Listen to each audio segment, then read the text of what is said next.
のブースにやってまいりました。プレイステーション3はねもちろんなんですけれども PSP そしてプレイステーションムーブそしてさらに 3D ゲーム。さあ一体ソニーさんのブースにはどんなタイトルが君たちを待っているのか、これからお見せしますよ。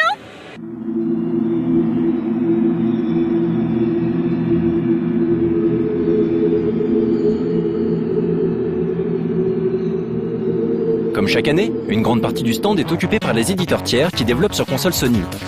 On peut citer en vrac Tactics Ogre de Square Enix, Monster Hunter Portable 3 de Capcom, la suite de Dissidia, encore chez Square Enix, et toujours chez le même éditeur, la suite de Parasite Eve, The Third Birthday. Juste à côté, on trouve le rival de Monster Hunter, God Eater Burst de Namco Bandai, ainsi que le dernier PES de Konami. Mais nous reparlerons de tous ces jeux plus en détail lorsque nous irons sur les stands de leurs éditeurs respectifs. Revenons au stand Sony. Ici on pouvait distinguer deux pôles, l'un occupé par les jeux utilisant le PS Move et l'autre avec les jeux se contrôlant de manière traditionnelle. Parmi ces derniers, il était difficile d'échapper à Gran Turismo 5. Il fait partie des jeux que l'on attend depuis maintenant bien trop longtemps pour être enthousiaste à ces nouvelles annonces. Pourtant, Sony profite du TGS pour nous dévoiler un peu plus de features concernant sa simulation de course à venir, et force est de constater qu'en regardant ces images, on leur pardonnerait presque ce retard hallucinant.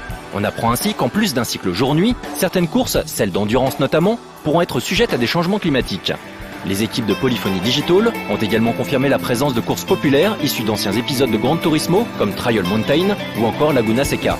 Toujours dans les nouveautés, on relèvera l'interactivité avec le My Home de la PlayStation 3 qui devrait renforcer l'aspect communautaire et permettre aux joueurs de partager des courses ou tout simplement de s'affronter en ligne. Rappelons enfin que Gran Turismo 5 devrait sortir le 3 novembre 2010. Toujours au rayon des suites, on pouvait retrouver Patapon 3 sur PSP. Le premier épisode sorti en 2008 avait apporté un petit vent de fraîcheur sur la portable de Sony avec sa direction artistique signée Rolito et son gameplay sympathique. Ce troisième épisode permettra de contrôler un héros Patapon aux allures de super chevalier qui sera capable de faire toujours plus de dégâts à condition de taper sur les boutons en rythme. D'autres modes seront disponibles comme un mode online supportant jusqu'à 8 joueurs.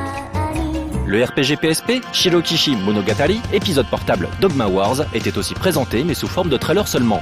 Il ne s'agit pas d'une suite à White Knight Chronicles, mais d'une histoire se situant 10 000 ans plus tôt qui relate comment sont nés les chevaliers, ces créatures à la force incommensurable qui seront cette fois-ci les ennemis du joueur.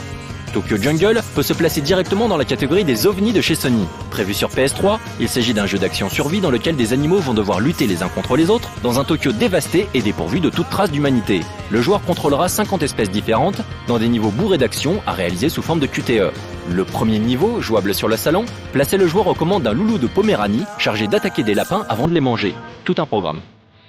Si beaucoup d'autres jeux étaient présents, la part belle était quand même donnée cette année au soft utilisant le PS Move, le nouvel accessoire de Sony. On notera que certains d'entre eux étaient d'ailleurs optimisés pour être joués en relief 3D, à condition de porter des lunettes dédiées.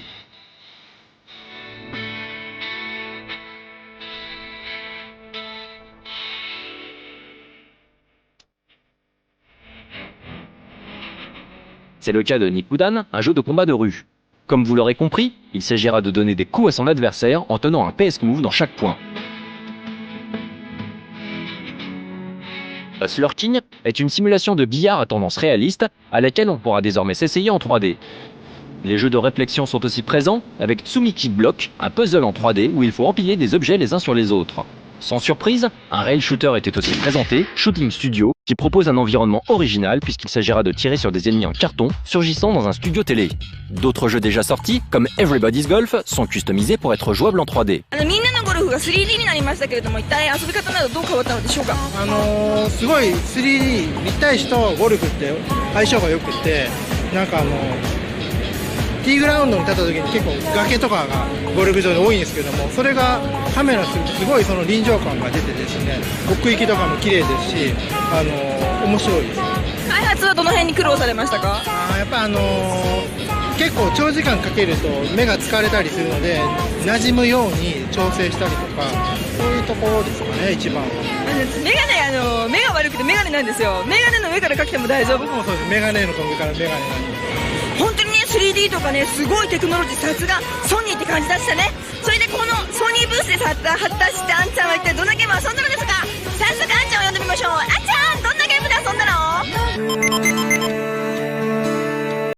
Donc là on monte suivante, on va aller jouer à Echochrome 2, donc ça s'appelle Mugen Kairo en japonais, et qui utilise le PlayStation Move. Donc le premier épisode, en fait, c'est un jeu de puzzle très concept qui était sur PlayStation Portable. Là, le deuxième, c'est sur le PS3, et ça va tout se jouer avec l'ombre et la lumière. Donc on va se servir du bâton du PS Move comme d'une torche. Et on va aller voir tout de suite, c'est le booth numéro 13, c'est ici. En fait, pour jouer, on reçoit un petit ticket comme ça, donc on a le droit de jouer pendant 10 minutes, il faut se présenter à l'heure, et voilà. Donc il y a le titre du jeu, Mugen Kairo, donc les couloirs sans fin, et qui s'appelle la boîte de l'ombre et de la lumière. Voilà.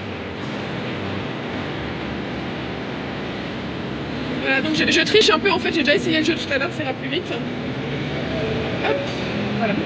On a toujours le petit bonhomme qu'il faut faire atterrir. Donc avant, il fallait gérer en fait la perspective, comme dans les tableaux de Escher. Cette fois-ci, c'est vraiment avec l'ombre et la lumière. Donc mon personnage avance, en fait, il avance tout le temps. C'est à moi de le diriger. Voilà. Et là, j'ai fabriqué une sortie, comme ça. Donc là, voilà, c'est le premier niveau. C'est assez facile, mais ça se complique au fur et à mesure. Bon, il y a les gens qui m'applaudissent, c'est trop cool. Donc on va prendre le stage 2. Donc voilà, vous avez vu, donc là j'ai ma torche et c'est en éclairant les objets que je vais pouvoir fabriquer des éléments sur lesquels mon personnage va pouvoir se déplacer. Donc hop, il se déplace. Je peux le faire accélérer si je veux, pour qu'il aille plus vite, hop. Mais enfin voilà, s'il tombe, et il meurt, il faut recommencer le stage. C'est un... Ah voilà, je vais y arriver. J'ai fait un... Ah... J'ai eu un serpent, voilà, c'est magnifique. Oui, donc voilà, contrairement au premier épisode, on ne gère plus la profondeur. Là, c'est vraiment on gère l'ombre. Et hop, là, on saute. Et je vais essayer de... Voilà, et je vais arriver dans le... au goal. Il y a autre chose à rajouter ou...